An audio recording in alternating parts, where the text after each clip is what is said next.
Olá, sejam muito bem-vindos a mais um episódio do Viver Além do Agora. Como sempre, nossas conversas partem da doutrina espírita, mas o que a gente traz aqui pode ser acolhido por qualquer pessoa, independente da fé ou da religião. Oi, gente. Hoje a gente vai falar sobre algo que todo mundo sente, mas quase ninguém gosta de encarar de frente: a lei de causa e efeito. Mas não aquela causa e efeito dos livros de física, sabe? É aquela que acontece dentro do peito, no silêncio do quarto, quando a luz apaga e a gente fica sozinho com os nossos pensamentos. Sabe, Mariana, eu estava pensando aqui antes de a gente começar. A gente tem uma mania feia de achar que causa e efeito é um castigo de Deus, como se tivesse um tribunal lá em cima com um juiz de toga esperando a gente errar para dar uma martelada. Mas o espiritismo vira essa lógica de cabeça para baixo, né? Totalmente. E eu queria começar perguntando pra você que tá ouvindo a gente agora no carro, lavando louça ou no fone de ouvido.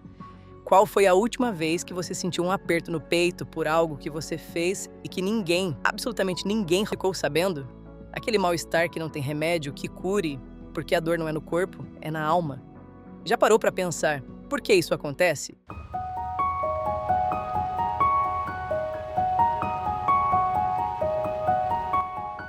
Isso que você falou é o que Kardec explica na questão 621 de O Livro dos Espíritos. Ele pergunta onde está escrita a lei de Deus e a resposta é curta e direta: na consciência. Eu acho isso libertador e assustador ao mesmo tempo. Libertador porque não tem intermediário, mas assustador porque não tem como fugir de si mesmo. É o tribunal interno. E a gente precisa entender que Deus não é um carrasco, Deus é amor. Mas o universo tem leis de funcionamento, assim como a gravidade. Se você pula de um prédio, você não é castigado pela gravidade. Você apenas sofre a consequência de uma lei física. Na moralidade é a mesma coisa. Se eu firo alguém, se eu traio a confiança de uma pessoa, eu estou pulando de um prédio moral. O impacto acontece dentro de mim primeiro. E olha que interessante. No livro O Céu e o Inferno, Kardec fala que o espírito é o seu próprio juiz. A gente cria a nossa própria nuvem espiritual. Sabe quando o dia tá lindo, mas você tá se sentindo pesado, cinza? Às vezes, é o efeito de causas que a gente mesmo plantou.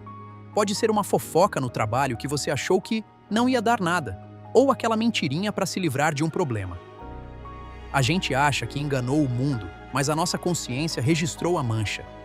E aí eu te pergunto, vale a pena trocar a sua paz de espírito por uma vantagem momentânea? Por que a gente insiste em carregar esse peso, achando que o efeito nunca vai chegar? O efeito já chegou. Ele é esse vazio, essa ansiedade inexplicável que a gente tenta preencher com compras, com redes sociais, com barulho. Mas o silêncio da consciência continua gritando lá no fundo.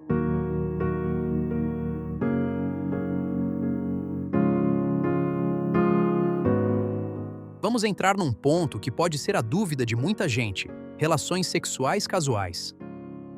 A gente pode fazer uma analogia aqui, como se fosse um Wi-Fi, o Wi-Fi espiritual. A gente vive numa era de conexões rápidas, né?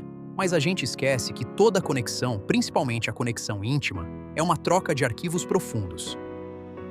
Em O Livro dos Médiuns e nas obras do André Luiz, a gente vê que não existe só um lance. Existe uma fusão de fluidos, de energias. É como se a gente desse a nossa senha do Wi-Fi para qualquer um. Você deixa a pessoa entrar na sua rede, acessar seus arquivos mais íntimos e depois reclama que o sistema tá lento, que tá cheio de vírus, que você tá desanimado. Mas quem abriu o sinal foi você.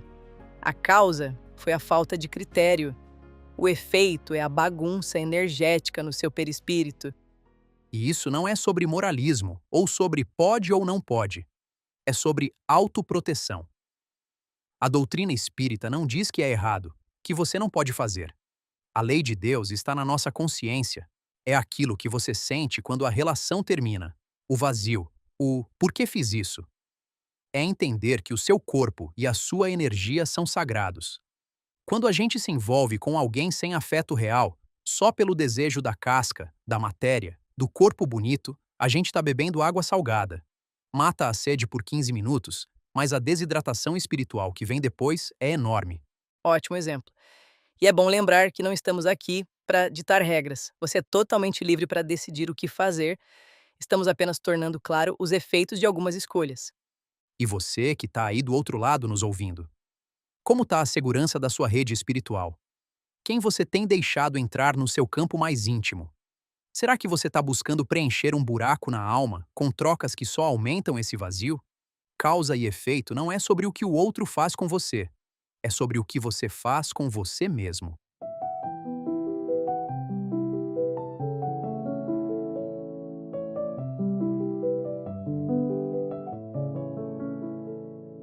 Tem uma frase que eu li esses dias no livro Dores da Alma que diz o seguinte: dor física é um aviso do corpo, mas a angústia moral é um grito da alma.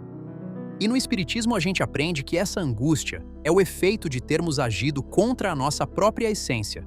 É quando a gente sabe o que é certo, mas faz o errado mesmo assim, seja por preguiça, por egoísmo ou por orgulho.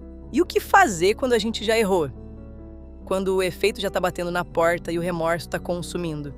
O próprio Kardec diz que a culpa estéril não serve para nada, ou seja, a culpa que não gera mudanças reais, focado apenas no sofrimento pessoal. Ficar se chicoteando não apaga o erro. Diferente da culpa construtiva, que leva à responsabilidade, a culpa estéril foca no castigo próprio e muitas vezes nasce do medo ou da vaidade de querer ser perfeito, em vez de assumir a responsabilidade pela falha. O caminho que a doutrina mostra é arrependimento, expiação e reparação. Isso quer dizer que devemos reconhecer que errou. Isso dói, gente, mas é necessário. Aguentar a consequência e, principalmente, consertar. Se você mentiu, fale a verdade. Se você prejudicou alguém, ajude essa pessoa.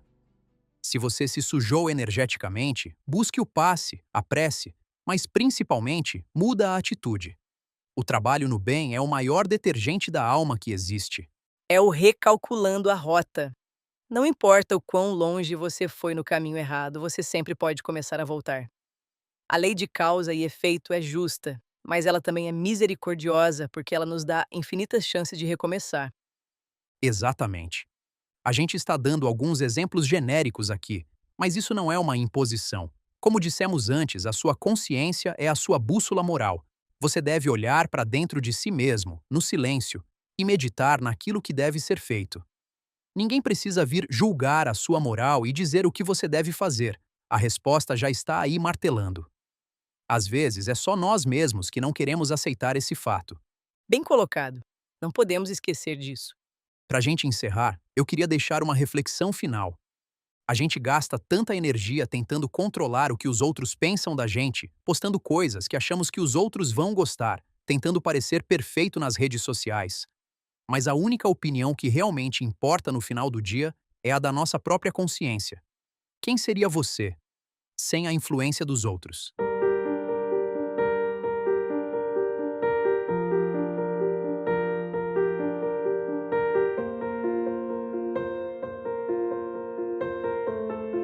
Essa é profunda. A consciência é o único tribunal onde a gente não consegue mentir. Então, o convite de hoje é: simplifica. Em vez de se preocupar com o castigo, se preocupa com a sua vibração. O que você está emitindo agora enquanto ouve esse podcast? É gratidão? É revolta? É esperança? É vontade de fazer diferente? Lembre-se, o que você emite é onde você vai ter que habitar daqui a pouco. Conecte-se com aquilo que te mantém em paz. Se aproxime daquilo que te faz bem. Escolha melhor seus pensamentos e suas palavras.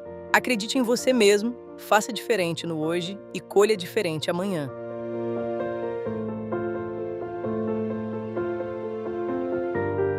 Muito obrigado por dividir esse tempo com a gente. Se esse papo fez sentido para você, compartilha com alguém que também está precisando recalcular a rota. Que a gente possa usar o nosso livre-arbítrio com sabedoria e coragem. Até o próximo episódio. E que a gente continue buscando juntos compreender, acolher e viver além do agora.